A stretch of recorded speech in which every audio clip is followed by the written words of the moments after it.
Si Senador Kiko Pangilinan po ay taga Pampanga, kung di ako nagkakamali. At ang Pampanga ang isa sa may mga ghost project.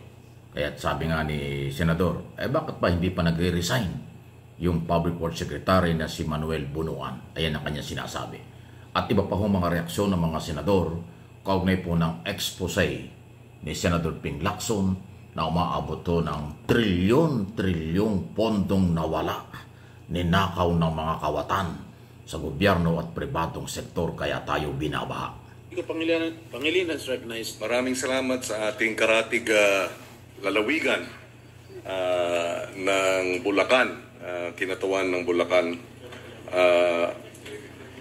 Sa Pampanga, totoo po yun. Itong nakaraang bagyo, matapos yung pagbabaha, 16 sa 18 mga barangay sa hometown ng aking tatang, my father, lubog.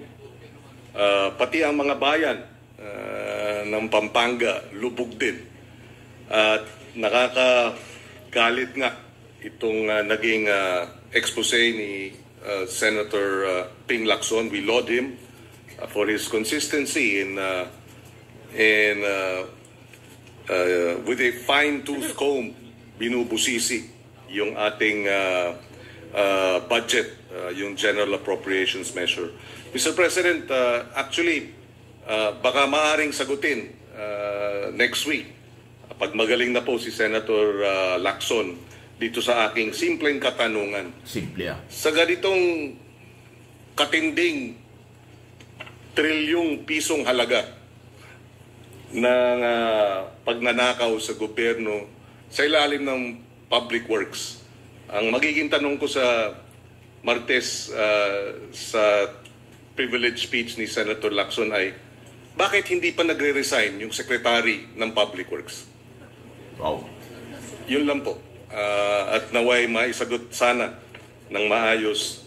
Kung hindi man ni Senator Lacson, baka dapat yung Secretary of Public Works ang sumagot. Correct. Maraming salamat po. Thank you, Senator Pangilinan. Mr. President, next to give her manifestation is the distinguished lady from Antique, Senator Lauren Legarda. I move that she be recognized, Mr. President. The gentle lady from Antique is recognized, Senator Legarda.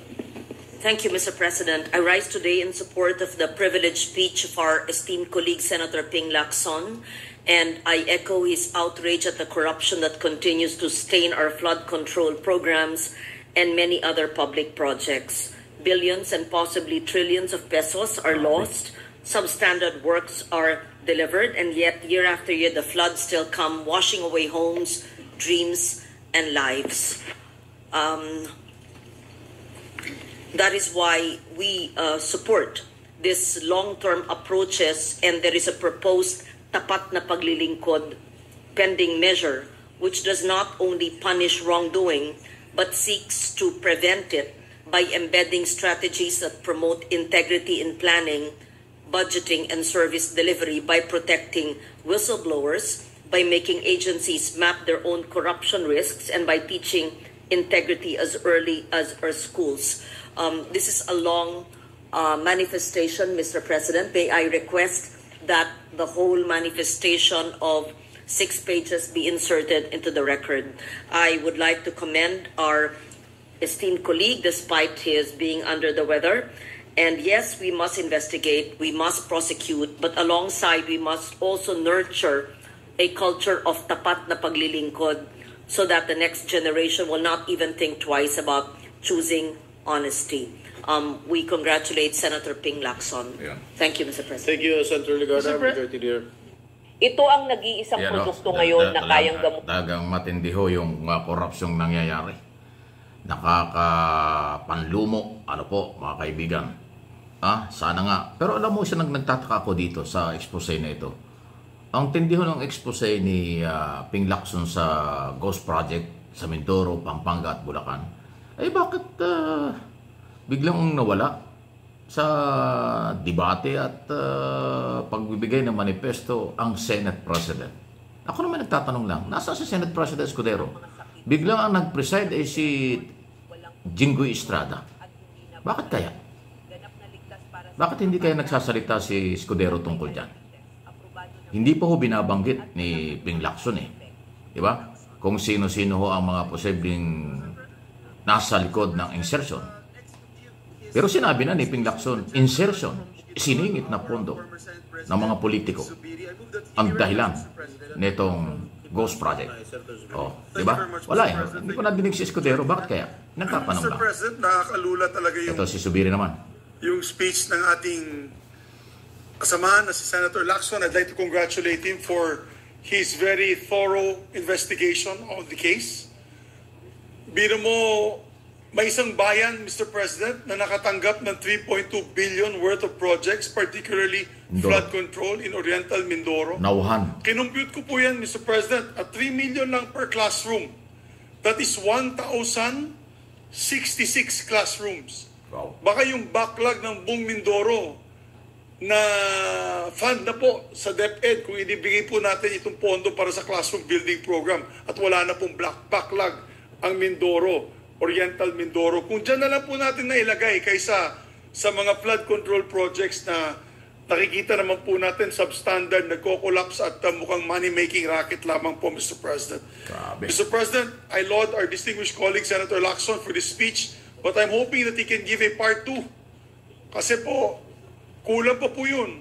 For example, kung saan pong home video ng aking nanay sa Bicol, marami din pong ghost project sa Bicol, maraming palpak na project sa Bicol, lalo na sa home province of my mother in Albay.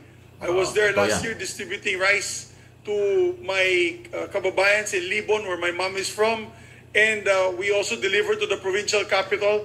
At that time, yung tanong po ng mga reporters sa akin, anong may tutulong nyo sa mga problema naming baha dito sa Bicol? At alam ko na po, nung panahon pa na yun, na napakalaki na ang natatanggap nila, pero wala pa rin nangyayari. So sana may part 2 po niyan, at may labas din po natin yung mga kapalpakan dito mga contractors, also in the Bicol region and other parts of the Philippines, where we can see these discrepancies, Mr. President.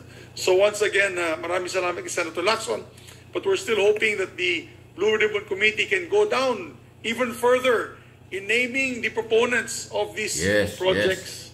Kailangan natin malaman. Pangalan ng kontraktor. Mahirap po kasi, hindi ko po alam sa House kung may lalabas ba nila yung proponents. Dito sa Senado, labas natin ang proponents ng mga projects na to. Pati doon sa House, sana mailabas din nila. Sino And I laud ang nag-insert? Congressman Toby Chanco for trying to come out with that list of proponents in the House. I congratulate him as well and I wish him luck. Maraming salamat, Mr. President. Thank you, Senator Subiri. Majority Leader. Yes, Mr. President, I would just like to join the statements made by our former Senate President, Senator Mig Subiri. Mr. President, ilalagay po ulit sa talaan ng bulwagang ito. Ayan o, grabe talaga. So, sinasabi ni Subiri, hindi lang sa Mindoro, hindi lang sa Bulacan, hindi lang sa Pampanga. Ako naman ho talaga, personal din naniniwala, all over the Philippines yan. Lahat ng may project, may kickback. Lahat ng project may nakawan at sabwatan ng taga-gobyerno noon, ngayon, at ang mga kontraktor. Nakakalulahong nakawan ito sa kabila ng paghihirap, pagkalunod, pagkaanod ng bahay, mga area-area na appliances, mga buhay ng mga Pilipinong natabunan dahil sa pagbaha at saka landslide at iba pa dahil walang daanan ng tubig na matino dahil nga ibinulsa ang pera.